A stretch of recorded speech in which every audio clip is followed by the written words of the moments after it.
Hello বন্ধুরা, তোমরা সকলে কেমন আছো? আশা করি খুব ভালো আছো। তো আমিও অনেক ভালো আছি। আর আজকে আমরা সব বন্ধুবান্ধবরা মিলে একটা পিকনিক করতে চলেছি। তো চলো আজকে পিকনিকে কী কী হয় তোমাদের দেখাবো। আমাদের কিন্তু মাংসটা আগেই আনা হয়ে গেছিলো। তো এখন মাংসটা আমার দিদি ধুয়ে নিচ্ছে। আর এদিকে আমি আর আমার বান্ধবী মিলে এখন বেরিয়ে পড়লাম বাজারে। আর আমরা কিন্তু বাজার করে নিয়ে চলেও এসেছি এখন। কফি খাওয়া হবে বলে দুধ আনতে গেছিলো, তো দুধটা নিয়ে চলেও এসেছি। দেখো বন্ধুরা, আমার বান্ধবী এত কুড়ে ও রসুনটা জলে চুবিয়ে দিচ্ছে যাতে খোলাটা একটু নরম হয়ে যায়, যেহেতু ছাড়াতে হবে না।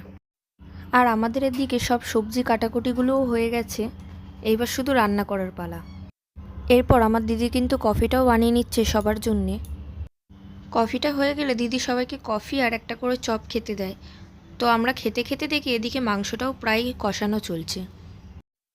মাংসটা কিন্তু হয়ে গেছে। আর এই যে আমার দিদি পুরো পাগলদের মতন থাকে প্রত্যেকটা সময়, যেহেতু ওকে রান্না করতে দেওয়া হয় বলে। আর রান্না করে এত বাসন ফেলেছে, লাস্টে আমাকে আর আমার বান্ধবীকে মাজতে হলো।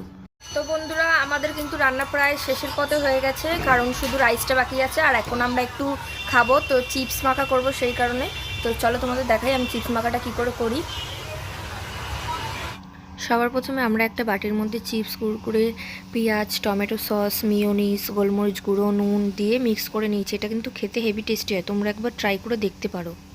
আর আমাদের প্রত্যেকটা পিকনিকে কফি আর চিপস মাখা তো থাকে। আর আমরা সবাই চিপস মাখা খেতে খেতে দেখি এদিকে দিদির রাইসটাও তৈরি হয়ে গেছে। তো দেখো বন্ধুরা, রাইসটা হয়ে যাওয়ার পর আমাদের কিন্তু দিদি খেতেও দিয়ে দেয়। তো আবার আমার বান্ধবী বলছে হেভি হয়েছে, দিদি তাই জন্য একটু ভাউ খেয়ে নিল। তো এই দেখো, এটা আমার জামাইবাবু, ইনি আবার বউয়ের ভীষণ প্রশংসা করে। আর একে বলছে একটু হাই করতে, এ হাই করছে না, খেতে ব্যস্ত। তো যাই হোক, ভিডিওটা তোমাদের কেমন লাগলো জানিও। ভালো লেগে থাকলে লাইক, কমেন্ট, শেয়ার করে পাশে থেকো।